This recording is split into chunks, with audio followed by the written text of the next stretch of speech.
रात के ठीक 12 बजे थे।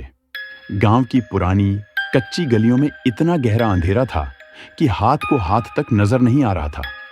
अचानक गांव की मस्जिद के लाउडस्पीकर से आवाज आई, सभी लोग मस्जिद के पास आ जाएं, एक जनाजा पढ़ना है।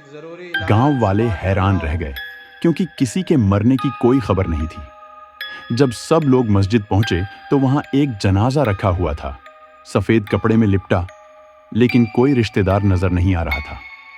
मौलवी साहब ने बस इतना कहा, ये एक मुसाफिर का जनाजा है, इसे दफनाना जरूरी है। नमाज जनाजा पढ़ी गई। जैसे ही लोग जनाजा उठाकर कब्रिस्तान की तरफ चले, अचानक हवा तेज हो गई और फिर सबने एक अजीब बात देखी। जनाजा हिलने लगा। पहले तो लगा कि शायद उठाने वालों के हाथ कांप रहे हैं, लेकिन अगले ही पल चारों उठाने वाले चीखते हुए पीछे हट गए। जनाजा खुद चलने लगा था। सफेद कपड़े में लिपटा वो जिस्म कच्चे रास्ते पर अपने आप कब्रिस्तान की तरफ बढ़ रहा था। गांव वाले डर के मारे पीछे हट गए, कुछ तो भाग खड़े हुए। सिर्फ कुछ बहादुर लोग ही दूर से उसका पीछा कर रहे थे।